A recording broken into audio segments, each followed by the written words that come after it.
Así que hermanos, con esta lección continuamos nuestro estudio de la Confesión de Londres. Los últimos capítulos, hermanos, de esta confesión son titulados, si ustedes tienen su confesión, ábranla en el capítulo 31, y así son titulados estos dos últimos capítulos. Uno, del estado del hombre después de la muerte y de la resurrección de los muertos. Y el capítulo último, capítulo 32, es del juicio final. El contenido de estos dos capítulos pertenecen, hermanos, a lo que es conocido como la escatología. Déjenme explicar esto de la siguiente manera. Abran su confesión en el capítulo 1. ¿Cómo se titula el capítulo 1? De las Santas Escrituras. Muy bien. El contenido de ese capítulo pertenece, ¿quién sabe? A lo que es conocido como, ¿quién sabe? ¿Quién sabe ese contenido a qué disciplina pertenece? A lo que es conocido como la bibliología, lo que enseña la Biblia respecto a la Biblia. Ahora abran su confesión en el capítulo 2. ¿Cómo se titula la confesión capítulo 2? Dios y la Santa Trinidad. ¿Quién sabe a qué rubro, a qué tema, a qué materia pertenece el contenido del capítulo 2?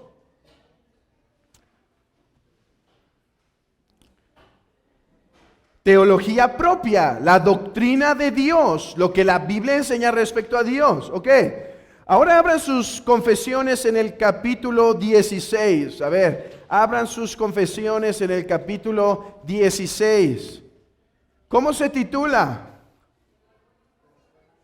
Las buenas obras. ¿Quién sabe a qué materia de la teología sistemática pertenece ese tema? Soteriología. Lo que la Biblia enseña respecto a la salvación. Ahora, abran sus confesiones en el capítulo 26. Capítulo 26. ¿Cómo se titula? ¿A qué materia de la teología sistemática pertenece ese capítulo de la iglesia? Eclesiología, lo que la Biblia enseña respecto a la iglesia. Entonces, ahora vayan a su capítulo 31 y 32. El contenido de estos dos últimos capítulos pertenecen a lo que es llamado escatología. Escatología, o sea, el estudio de las últimas cosas, o sea, lo que la Biblia enseña respecto al fin de los tiempos. La palabra escatología está compuesta por dos palabras con raíz griega que quiere decir escatos, últimos, logía, estudio, o sea, estudio de las últimas cosas. La escatología se enfoca en cuanto a la revelación de Dios concerniente al fin de los tiempos. Ahora, tengo que hacer un paréntesis. Esto que acabo de decir, ahora vamos a hacer un paréntesis. Aunque el estudio, hermanos, de escatología en los últimos años ha sido revolucionado por hombres como Gerhardus Voss, Meredith Kline, G.K. Beale, Herman Ridderbos, entre otros, en donde correctamente se ha enfatizado que la escatología no empieza en Apocalipsis, sino en Génesis 1 y Génesis 2? Porque en Génesis 1 y Génesis 2 ya tenemos una revelación en cuanto al propósito de Adán y Eva para el fin de los tiempos. El concepto de estos hombres es que en el jardín del Edén, la razón por la cual Dios puso ahí al hombre fue para llevarlos a una escatología, o sea, a una situación donde Adán tendría un templo completo, un mundo, un jardín templo completo.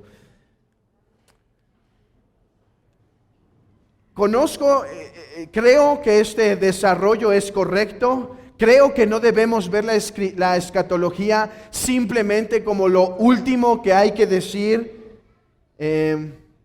Sin embargo, en estas lecciones de escatología, aunque toda esa enseñanza estará siendo tomada como base, no obstante, nuestro enfoque será en lo que tradicionalmente ha sido llamado escatología. Ahorita no nos vamos a meter con toda esa cuestión de Génesis 1, Génesis 2, Génesis 3 y la escatología que ellos tienen. Nos vamos a enfocar en lo que tradicionalmente ha sido llamado escatología, el fin de las cosas, lo que la Biblia dice respecto al fin de los tiempos. Por ejemplo, ¿qué pasa después de la muerte? ¿Hay un estado intermedio? ¿Qué de la segunda venida de Cristo? ¿Qué del juicio final? Y sí, ¿qué del milenio? Vamos a estudiar qué respecto al milenio. Ese será nuestro tratado tradicional en estas, yo espero que sean 7, hermanos. Espero que me alcance el tiempo con 7 lecciones para dar la introducción a la escatología. Si necesitamos más, pues con libertad tomaremos más.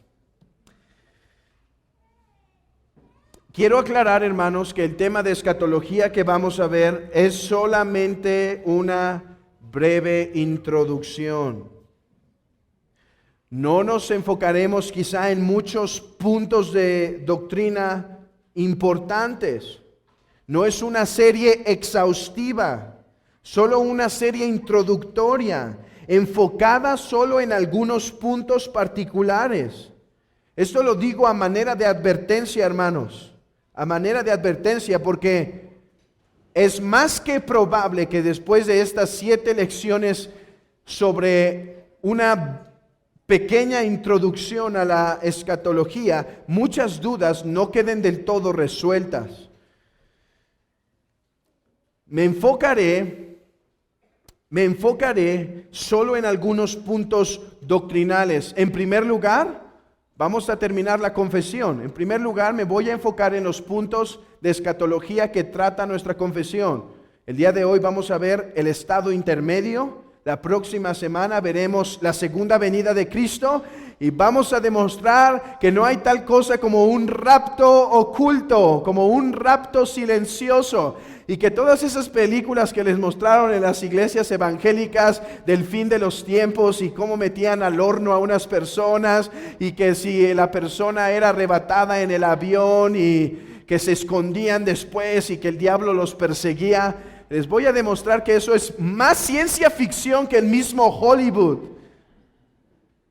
Después de esto veremos el juicio final. Terminando la confesión, estas 3 lecciones, me voy a enfocar, hermanos, en cuáles son las herramientas. Mi deseo será darles a ustedes las herramientas para interpretar los textos concerniente al fin de los tiempos.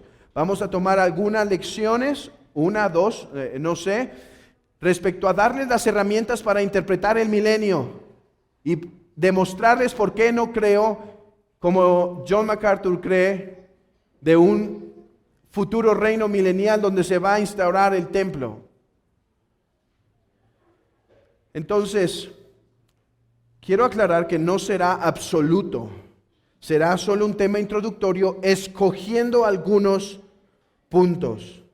Y después, hermanos, también quiero darles, hace un tiempo di en la Ciudad de México un material, fueron como 8 lecciones.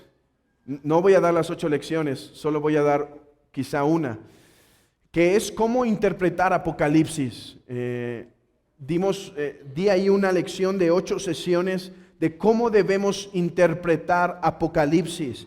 Entonces voy a tratar de darles un poco de ese material para que sea de beneficio a ustedes y ustedes puedan ir a través de su mismo libro de Apocalipsis con estas herramientas en mente y beneficiarse del libro de Apocalipsis. Porque hoy en día el libro de Apocalipsis asusta, ¿no es verdad? Es más, los niños que tienen un espíritu que les gustan las cosas de terror, puede ser su libro favorito. Pero no, el Apocalipsis es para consolar al cristiano, no es para hacerlo temer.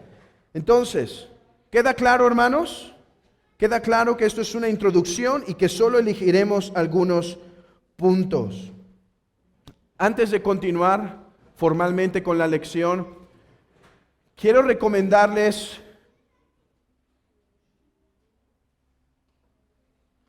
tres libros que están en español respecto a esta doctrina del fin de los tiempos. El primero se llama La Biblia y el futuro por Anthony Hoekema. La Biblia y el futuro por Anthony Hoekema. Si ustedes quieren un buen tratado de general desde la muerte hasta el juicio final, el amilenialismo y todo eso, ese es un excelente libro, muy, muy buen libro. Y el hermano Carlos no lo tiene ahora, algunos tiene, esperen, todavía no vayan a pedírselos, ya los compró él para sí mismo. Pero si no le alcanzan esta vez, vamos a pedir más para que todos puedan tener el material. Otro es Más que Vencedores por William Hendrickson. William Hendrickson. Hermanos, no estoy de acuerdo con toda la forma en la que él explica Apocalipsis, pero yo sé que las primeras 5 partes de ese libro les va a revolucionar la mente en cómo entienden Apocalipsis. Los 5 o 6 primeros capítulos son fascinantes. El costo del libro vale por esos solos simples 6 capítulos. Les digo, no estoy de acuerdo en todo, pero los principios van a revolucionar su mente.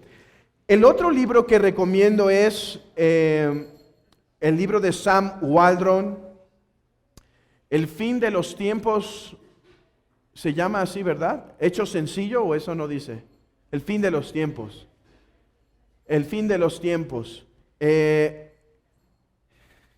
Si ustedes me dicen, ¿cuál de los 3 recomiendas más? Los 3, porque son diferentes y un muy buen complemento.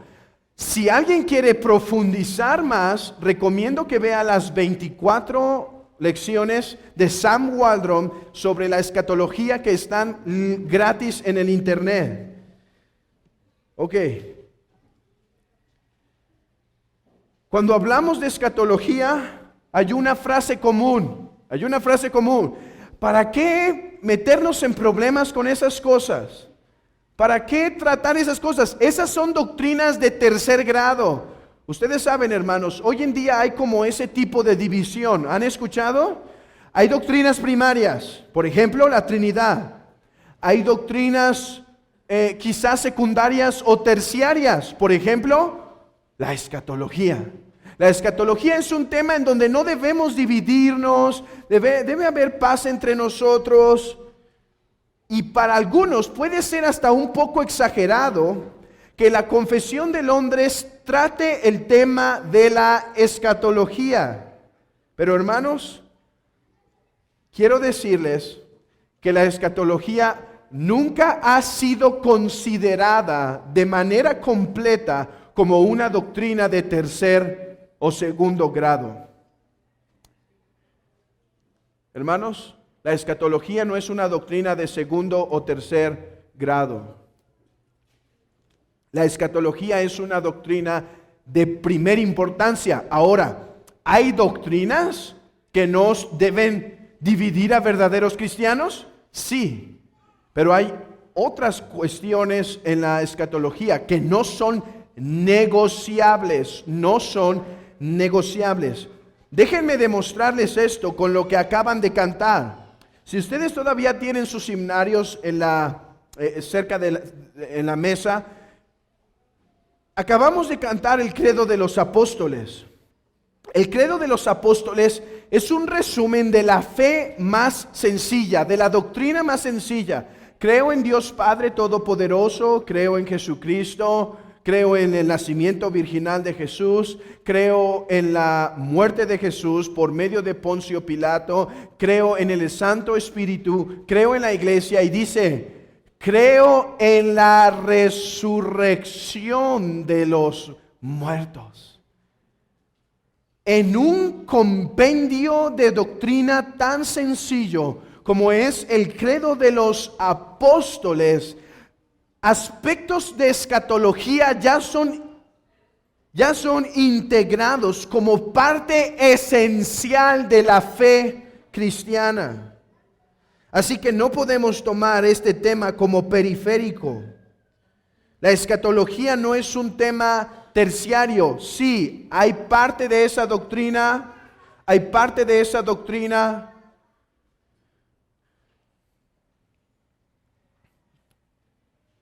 que no debe hacer gran división. Sin embargo, hay contenido que no es negociable. Así que lo que vamos a ver el día de hoy es un contenido no negociable, no negociable. Capítulo 31, párrafo 1. Capítulo 31, párrafo 1.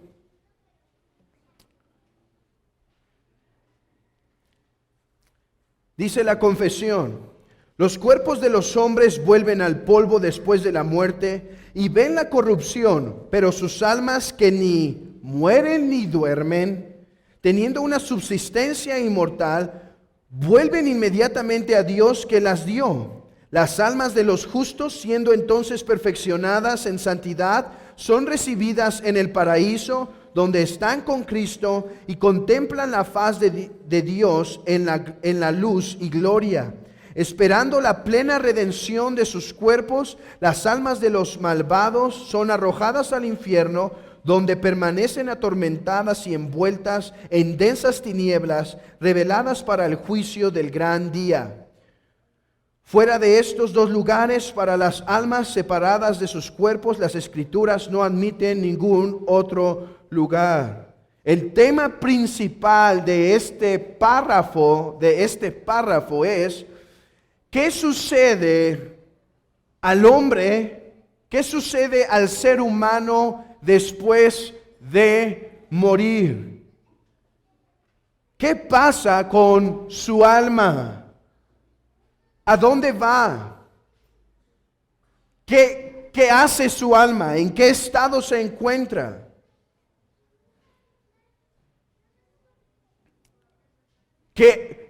No solo en qué estado se encuentra, pero qué es lo que está haciendo actualmente. ¿Qué pasa con todas las personas que han muerto? ¿Qué hacen en este preciso momento? Hay tres doctrinas equivocadas que la confesión refuta. Hay tres doctrinas equivocadas que la confesión refuta. La primera es el aniquilacionismo. La segunda es el dormir del alma. ¿Han escuchado eso? De que el alma ahorita está dormida como en un profundo sueño. Y en tercer lugar está el purgatorio. La confesión, capítulo 31, párrafo 1, refuta estas tres posturas. Así que vamos a proceder de la siguiente manera. Vamos a ver lo que cada una de estas posturas dice, vamos a refutar lo que estas posturas dicen y concluiremos con cuál debe ser la postura cristiana a la luz de esto. Así que comencemos con la palabra complicada. Y voy a mirar mis notas para no equivocarme. Aniquilacionismo.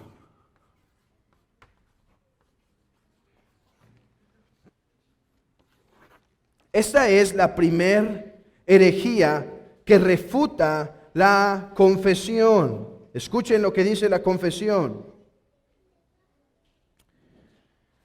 Dice: los cuerpos de los hombres vuelven al polvo después de la muerte y ven la corrupción, pero sus almas que ni mueren ni duermen, teniendo, aquí está, una subsistencia inmortal.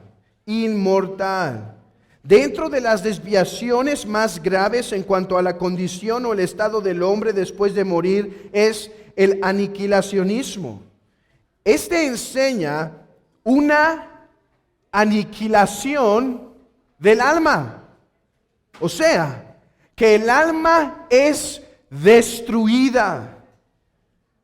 Es importante saber que al menos hay tres formas de sostener esta postura.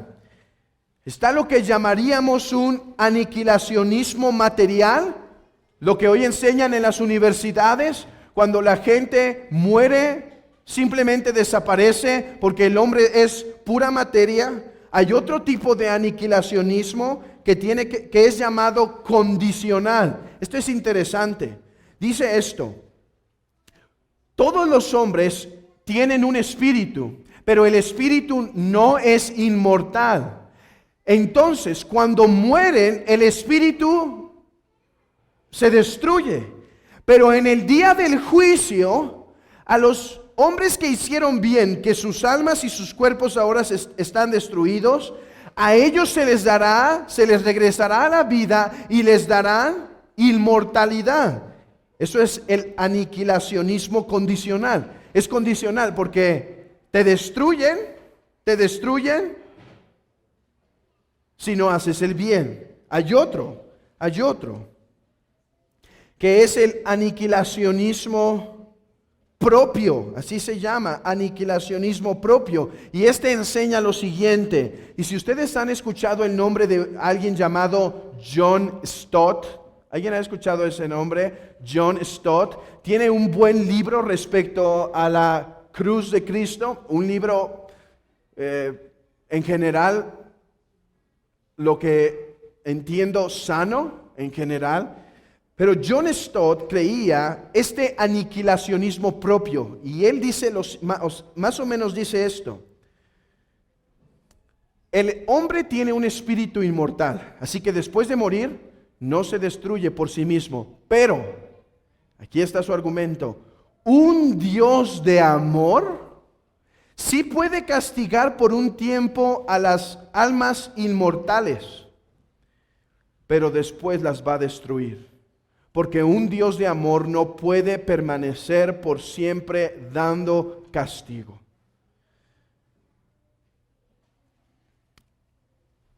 Todas estas posturas poseen un grave problema con las Escrituras.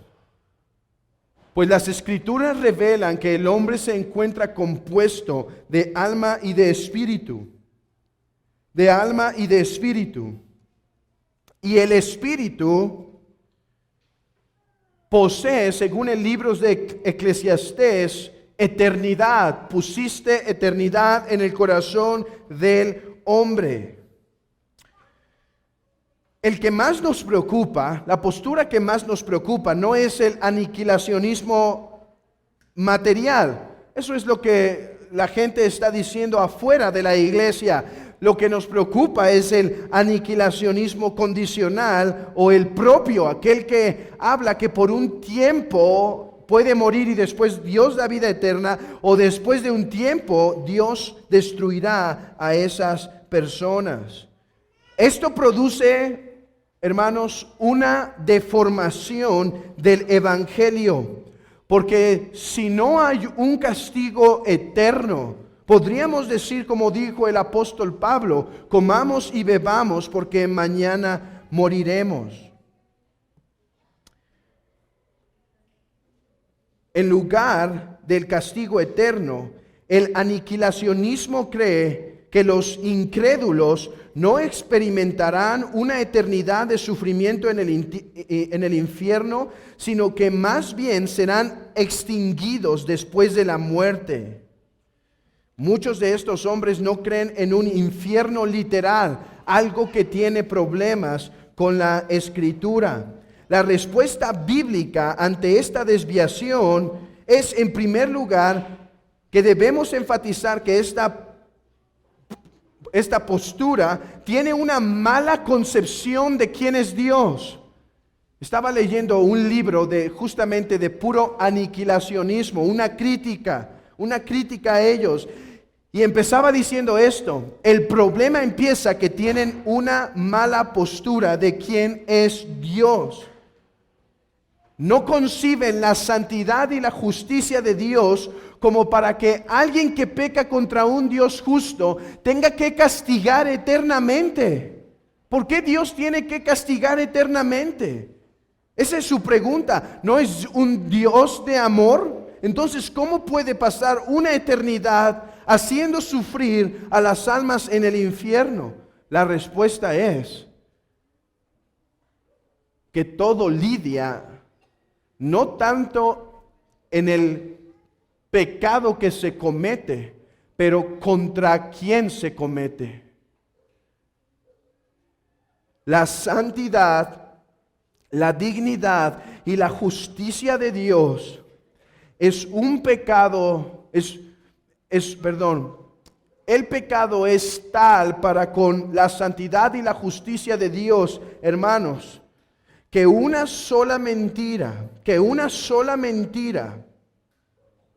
merece castigo eterno. Yo sé que esto aún causa problemas en ocasiones a nuestras mentes. Yo sé que aún podemos luchar con pensamientos como estos diciendo, ¿por qué un pecado merece un castigo eterno? Pero hermanos, la respuesta está en que Dios es un Dios sumamente digno.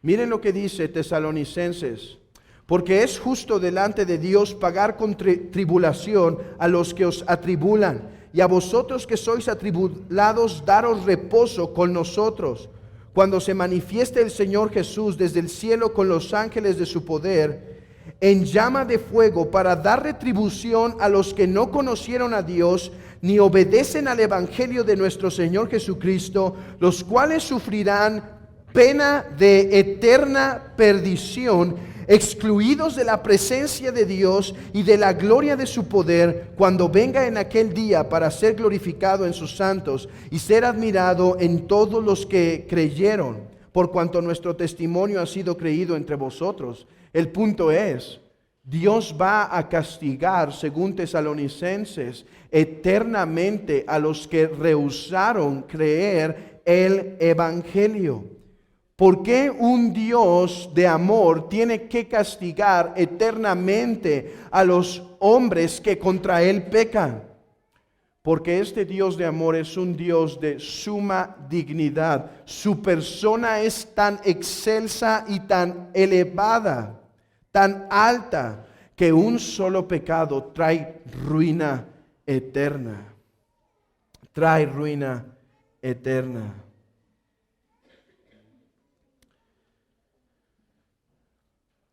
Si creemos en un aniquilacionismo, simplemente estaríamos ignorando todas las revelación que tenemos del Antiguo Testamento y el Nuevo Testamento sobre las declaraciones de la realidad del infierno.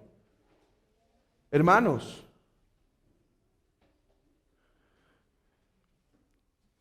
si no hay tal cosa como un castigo eterno,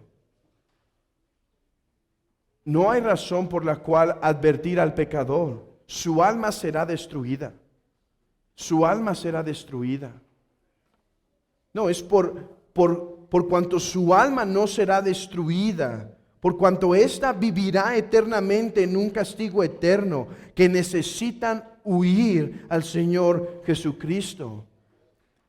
No podemos usar la doctrina del amor de Dios y eliminar todos los textos de la Biblia, porque la Biblia dice que aquel lugar es donde el gusano nunca muere, el tormento nunca cesa. No podemos usar esa doctrina del amor y leer nuestra Biblia a la luz de ellos y malformar la doctrina. Más bien debemos dejar que la Escritura moldee nuestra doctrina del amor de Dios. Y vemos esto, que el amor de Dios se ha revelado en ofrecer el perdón a los pecadores por medio del Señor Jesucristo. Hay otra doctrina, y si la primer palabra les pareció complicada, espérense a escuchar esta. La segunda desviación es lo que ha sido llamado principalmente por Juan Calvino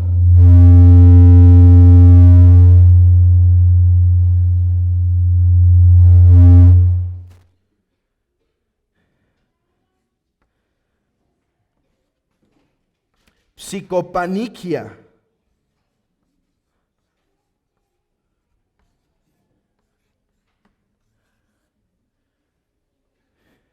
Psicopaniquia. Es la segunda herejía. Hermanos, la pura palabra ya nos hace sospechar un poco mal, ¿no es verdad? Esta quiere decir el dormir del alma, el dormir del alma. La Confesión de Londres de 1689 refuta esta doctrina con las siguientes palabras. Pero sus almas que ni mueren ni duermen, teniendo una subsistencia inmortal, vuelven inmediatamente a Dios que las dio. Las almas de los justos, siendo entonces perfeccionadas en santidad, son recibidas en el paraíso donde están con Cristo. Y las almas de los injustos reciben el castigo. ¿Qué pasa a el alma después de morir? Ok, si no es aniquilada, si no es destruida, porque la Biblia nos habla de un castigo eterno, entonces duerme. Entonces duermen. Y hay dos maneras en las que estas personas, argumentan a favor de esta doctrina. En primer lugar dicen, hay una unión inseparable entre el alma y el cuerpo. Hay una unión inseparable. De manera que si el cuerpo muere, el espíritu también. Porque la unión es tan inseparable que uno no puede vivir sin el otro. Dicen ellos, cualquier insinuación de que el alma puede vivir separada del cuerpo no es sino un platonismo o neoplatonismo. La otra manera en la que argumentan esto es por causa de 1 Tesalonicenses 4:15. Abran sus Biblias ahí. Y esto es prácticamente con lo que algunos se sienten insuperables. 1 Tesalonicenses 4:15. Por lo cual os decimos esto en palabras del Señor, que nosotros que vivimos, que habremos quedado hasta la venida del Señor, no precederemos a los que durmieron. Ahí está. Dice que durmieron. Entonces nuestro argumento es válido. Las almas de los que mueren duermen. Actualmente se encuentran en un profundo sueño donde están inconscientes. Simplemente, hermanos, ¿qué pasa cuando dormimos? Piénsenlo así. Estamos inconscientes. No sabemos qué pasa ni en nuestro cuerpo, ni fuera de nuestro cuerpo, simplemente perdemos cualquier noción. Y los que duermen más profundo lo entenderán mejor. Absoluta inconsciencia. Entonces ellos dicen, Tesalonicenses 4:15 dice que las almas, nosotros no vamos a adelantarnos a los que están durmiendo. 1 Corintios 15:18 dice, esto también, los que han dormido en Cristo han perecido, han dormido en Cristo. Entonces, ¿qué pasa a las almas que mueren? Están dormidas, inconscientes. Hermanos, ¿cómo respondemos ante esta aparente y fuerte argumentación? En primer lugar, vayamos al primer argumento. Ellos dicen que el alma no puede vivir separado del cuerpo. Es importante aclarar que yo estoy de acuerdo en que hay una íntima unión entre el alma y el cuerpo, y que el cielo no se trata de espíritus tocando un arpa, que el estado ideal del hombre será la resurrección del cuerpo. Es interesante, pero en el Salmo 39, cuando está hablando de la muerte del salmista, dice que esta no es ideal. Esta no es ideal. La voluntad de Dios, la voluntad final de Dios es que nuestros cuerpos con nuestros espíritus alaben al Señor juntos. Sin embargo, mantener una firme unión del cuerpo y del espíritu no nos hace concluir. Por lo tanto, el alma no puede vivir sin el cuerpo, y cuando el cuerpo muere, el alma duerme o cesa su conciencia. ¿Por qué no creemos esto? Acompáñenme a Hebreos 12:23. Hebreos 12:23.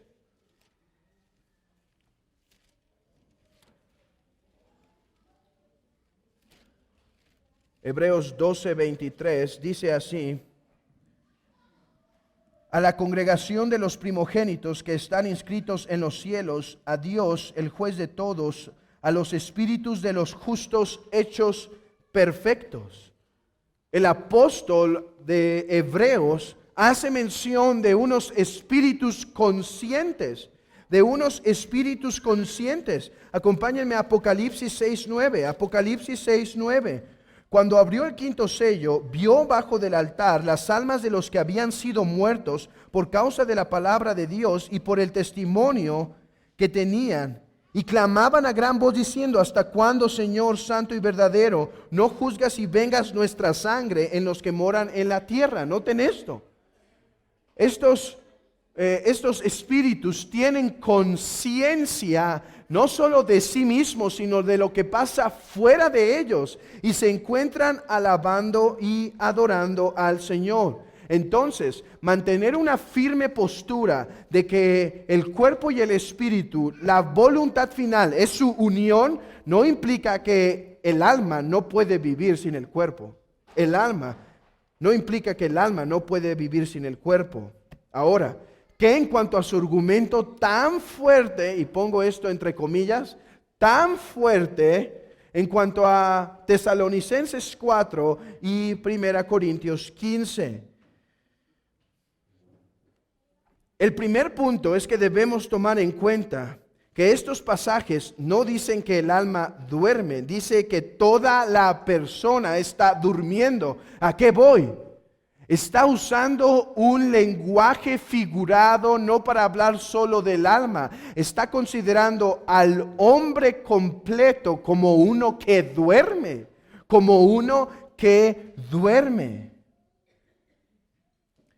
Uno puede incluso argumentar que debido a que la muerte resulta en la destrucción del cuerpo, es particularmente el cuerpo que se duerme, dice Cornelius Venema. Dice este hombre justamente eso. Dice, debido a que en la muerte el cuerpo cae a destrucción, podríamos pensar que el énfasis ni siquiera está en el alma, pero está en el cuerpo. Otra cosa que debemos tomar en cuenta es que la palabra está funcionando como un eufemismo. O sea, Cuando alguien usa un eufemismo, sustituye una palabra con otra de manera que se transmita una idea más agradable. Pablo pudo haber dicho, las almas, como dice en 1 Tesalonicenses 4:5, no precederemos a los que están muertos.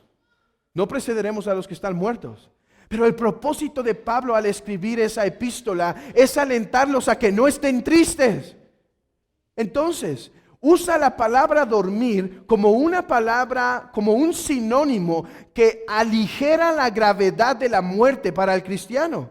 Así que, ¿cómo debe ver el cristiano la muerte? Dice, están dormidos, no deben verla como algo espantoso. Dice este hombre también, Cornelius Venema, debemos verlo como un eufemismo. Juan Calvino tiene una cita un poco extensa, pero creo que vale la pena leerla. Y es interesante que el primer tratado teológico de Juan Calvino fue Psicopaniquia. Escribió todo un tratado para refutar a los anabaptistas que hablaban del dormir del alma. Y este es su comentario de 1 Tesalonicenses 4:15. Dice, no obstante, él, el apóstol, no nos prohíbe lamentarnos del todo. ¿No nos prohíbe lamentarnos de qué? De la muerte. No nos prohíbe lamentarnos, sino que demanda moderación en nuestro lamento. Pues él dice, para que no os entristezcáis como los otros que no tienen esperanza.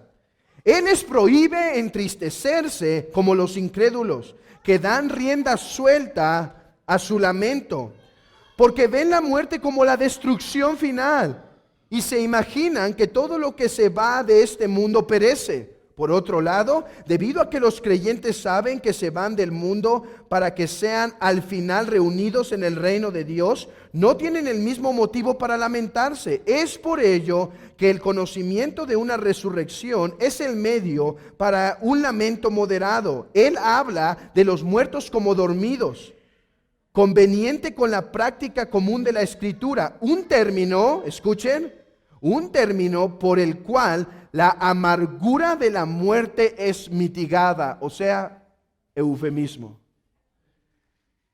Hablar de morir como dormir es una forma en la que el apóstol Pablo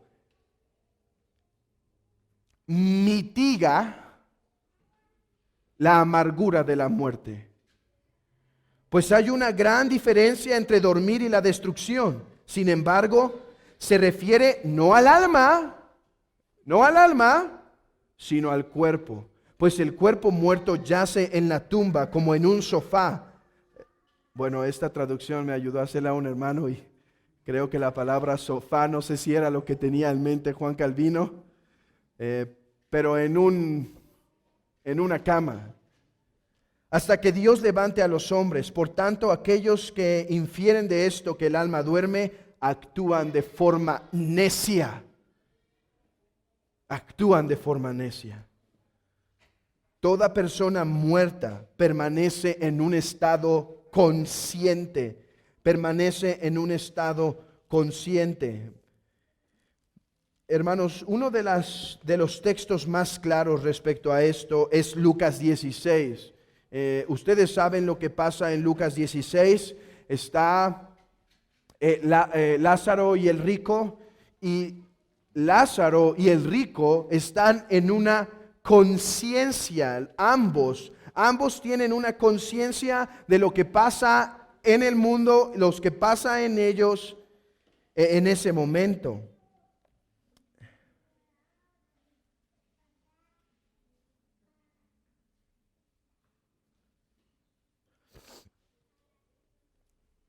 Entonces, sin embargo, no voy a argumentar por medio de ese texto porque algunos creen porque es una parábola no tiene valor para decirnos la cuestión de la eternidad del hombre. Yo creo que es una parábola y sin embargo creo que tiene autoridad para decirnos.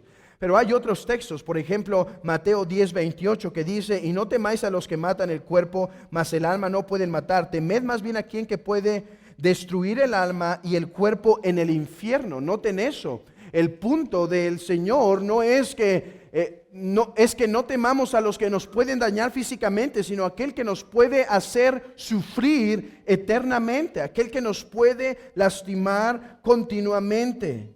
Salmo 9, Salmo 55, Salmo 16 son textos que nos hablan de la conciencia del hombre al morir, la conciencia del hombre al morir, de manera que el aparente sustento cae a tierra con una correcta interpretación de Primera Tesalonicenses. Una cosa más.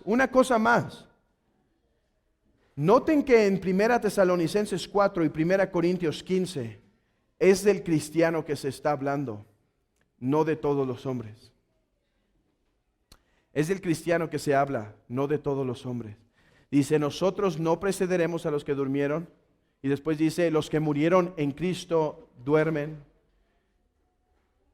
Esto confirma que el propósito de usar esta palabra por el apóstol Pablo es mitigar la amargura de la muerte, para hacerles recordar que ellos ya no tienen que llorar como los gentiles, porque su esperanza es distinta. Y que la muerte, aunque es siempre un proceso difícil, es un proceso siempre en temor, es un proceso siempre con dificultad, al final termina siendo un paso a la gloria. Un paso a la gloria. Uno de los textos más poderosos para debatir esto es 2 Corintios 5. Vayan a 2 Corintios 5. Hermanos, este texto es suficiente para hacernos ver que hay una conciencia en el hombre cuando muere. 2 Corintios 5. Y pueden leer ustedes en casa desde el versículo 1 al versículo 10, pero yo me voy a enfocar en el versículo 6. Así que vivimos confiados siempre y sabiendo que entre tanto que estamos en el cuerpo, estamos ausentes del Señor. Aquí hay una dinámica. Entre tanto que estamos en el cuerpo, estamos ausentes del Señor. ¿Sí? Sin esa más estrecha e íntima comunión. Porque por fe andamos, no por vista. Pero confiamos, y más quisiéramos estar ausentes del cuerpo y presentes al Señor. Por tanto, procuraos también, o ausentes o presentes, serle agradable. Aquí está el punto. Pablo considera que su permanencia en el cuerpo no es tan conveniente como su separación del cuerpo y estar en la presencia del Señor. Esto nos habla que Pablo consideraba, hermanos, esto no es grato si lo que va a pasar después de que muramos es entrar en el sueño. No, mejor todavía quiero estar en la tierra para disfrutar de ti aquí así. Pero no es lo que dice el apóstol. Dice, me conviene estar ausente del cuerpo, pero presente con el Señor. Mismo concepto que se dice en Filipenses capítulo 1. Filipenses capítulo 1, versículo 21. Porque para mí el vivir es Cristo y el morir es ganancia. Y después dice, mas si el vivir en la carne resulta para mí en beneficio de la obra, no sé entonces qué escoger. Porque de ambas cosas estoy puesto en estrecho, teniendo deseo de partir y estar con el Señor, lo cual es muchísimo mejor, hermanos. Pero si el alma duerme, no es muchísimo mejor. Es mejor seguir aquí. Es mejor seguir con la iglesia de Cristo. Es mejor seguir con la meditación. Es mejor seguir aquí con la oficina, en los libros, en la teología durante la semana. Es mejor. Si el alma va a dormir, es mejor mi oficina. Pero el alma no va a dormir. Dice el apóstol Pablo, es mejor estar en tu presencia. Y hermanos, entonces sí, no hay oficina. No hay día del Señor en esa situación más deseable que estar con Él. A la luz de estas escrituras tenemos que encontrarnos en acuerdo con la formulación de la confesión. El alma no duerme después de morir. El alma permanece consciente. Pero hay algo más que decir para pasar al último punto. permanece consciente en un estado de sufrimiento o permanece consciente en un estado de beatitud, de gozo. No hay estado intermedio. Es por eso, amados amigos, entre nosotros que insistimos tanto que se arrepientan y crean en Jesucristo. Porque una vez el hombre muere, su condenación se sella. Algunos, estos de los que abogan por un aniquilismo o un dormir del alma, dicen, no, pero es que si el alma no duerme o no se destruye, ¿para qué es el juicio final? ¿Para qué es el juicio final? ¿Por qué va a haber un juicio donde se va a dictar la sentencia? La respuesta es, no va a haber una nueva sentencia. Solo va a ser pública para vergüenza del que se condena y para la gloria del que condena, pero no va a haber una nueva sentencia.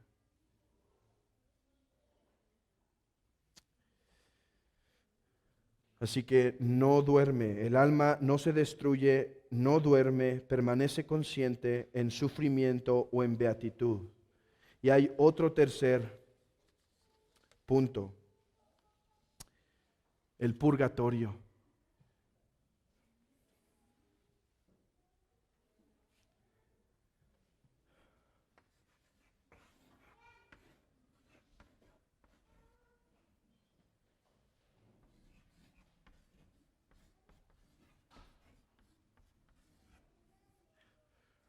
El purgatorio.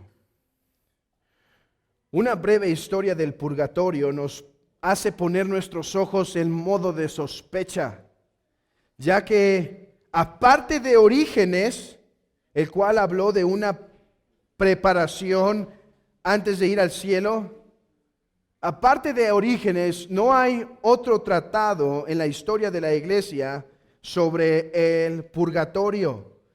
Y el tratado de Orígenes no es muy saludable teológicamente porque él habla de un universalismo. Él decía que todos al final iban a ser salvos, entonces todas las almas tenían que ir al purgatorio para que ahí se purificaran. Sin embargo, eso no es lo que el purgatorio enseña. El purgatorio, la doctrina católica del purgatorio dice que los hombres que murieron en un estado bautizados sin cometer pecado mortal, van al purgatorio para ser purificadas. Así que fue hasta el siglo XII, como propone Jacques Le Goff en su excelente libro del nacimiento del purgatorio, donde dice, no hay registro antes del siglo XII de una cuestión del purgatorio. Esto apareció tiempo después. Y la forma de argumentar respecto al purgatorio es de la siguiente manera. En primer lugar, usan alguna evidencia textual. Y por otro lado, es necesario el purgatorio. Hay dos maneras en que argumentan a favor del purgatorio. Evidencias textuales y dos, por la necesidad del purgatorio.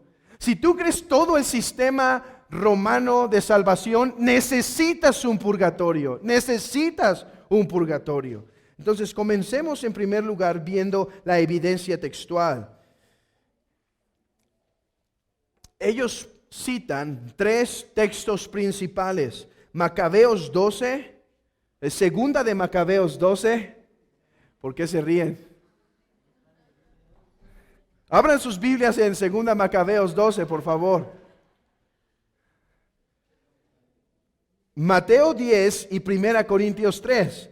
Ahora, me di a la tarea de conseguir mi Macabeos, segunda Macabeos 12, porque pensaba que muy pocos iban a traer sus Macabeos con ustedes. Así que dice esto Macabeos 12, segunda Macabeos 12. Efectuó entre sus soldados una colecta y entonces envió hasta 2,000 monedas de plata a Jerusalén a fin de que allí se ofreciera un sacrificio por el pecado. Todo esto lo hicieron muy bien, inspirados por la creencia de la resurrección, pues si no hubieran creído que los compañeros caídos iban a resucitar, habrían sido cosa inútil y estúpida orar por ellos. Pero creían firmemente en una valiosa recompensa para los que mueren como creyentes. De allí que su inquietud era santa, y de acuerdo con la fe, esta fue la razón por la cual Judas ofreció este sacrificio por los muertos, para que fuesen perdonados sus pecados. Como protestantes y como verdaderos creyentes en el Señor, hermanos, la Biblia judía nunca tuvo los libros apócrifos. Los libros apócrifos se empezaron a integrar cuando nace la Septuaginta, cuando se hace esa traducción del hebreo al griego para que la comunidad judía que hablaba griego pudiera leer la Biblia, y ahí se puso como un tipo de apéndice con esos libros, y desde el principio se reconocían que estos no pertenecían a la inspiración de la Biblia, sino que habían sido dados en el periodo del silencio y que debían ser tomados simplemente como libros de referencia histórica. Así que como cristianos, por lo tanto, no consideramos este libro como inspirado. Sin embargo, vamos a dar por causa del argumento, eso es una de las lecciones que no vieron con el hermano Emilio Ramos, faltó, por causa del argumento vamos a ponernos en su posición. Y aún pensando que este libro tuviera revelación divina, hay un gran problema. Ya que la doctrina del purgatorio enseña, escuchen, los que mueren en la gracia y en la amistad de Dios, pero imperfectamente purificados, aunque están seguros de su eterna salvación, sufren después de la muerte una purificación a fin de obtener la santidad necesaria. El purgatorio enseña que el hombre después de morir tiene que ir a sufrir por sus pecados, y habiendo terminado ese sufrimiento podrá ir a Dios. Pero hay personas que no pueden entrar al purgatorio. Hay personas que no pueden entrar al purgatorio. Unos de ellos son los que cometen pecado mortal. Así que si tú mueres en el pecado mortal, tú no puedes ir al purgatorio. Ahí está el problema con Macabeos, segunda Macabeos 12. ¿Por qué? Por los que se está haciendo intercesión son idólatras que murieron en la batalla, que cometieron pecado mortal. Así que la próxima vez que te toques con un romano, simplemente no le digas, hey, pero tu libro es apócrifo, o sea, no pertenece al canon de las Escrituras, es obscuro, está en el tiempo de obscuridad. Puedes rebatirle así, pero otra forma es decir, ¿sabes que Macabeos ni siquiera apoya tu postura romana? Porque según Macabeos, los que se estaban haciendo sacrificio, o por los que se estaban pagando ofrendas, eran por los que habían muerto en idolatría, pecado mortal, de manera que tu doctrina no se ajusta al punto. Otro texto es Mateo 12:31. Por tanto os digo, todo pecado y blasfemia será perdonado a los hombres, mas la blasfemia contra el Espíritu Santo no le será perdonada. A cualquiera que dijera alguna palabra contra el Hijo del Hombre le será perdonada, pero al que hable contra el Espíritu Santo no le será perdonada ni en este siglo ni en el venidero. Ahí está, eureka, se encontró, ni en este siglo ni en el venidero. ¿Cuál es el venidero? El purgatorio. El problema es que el siglo venidero en los evangelios y en el apóstol Pablo no pertenece a un tiempo medio entre la muerte y la resurrección. El siglo venidero, el apóstol Pablo lo ve como inaugurado, y más aún, lo ve consumado en el estado eterno. Así que no hay lugar para el purgatorio en este tiempo. Y el otro texto es 1 Corintios 3, cuando dice que serán salvos como por fuego.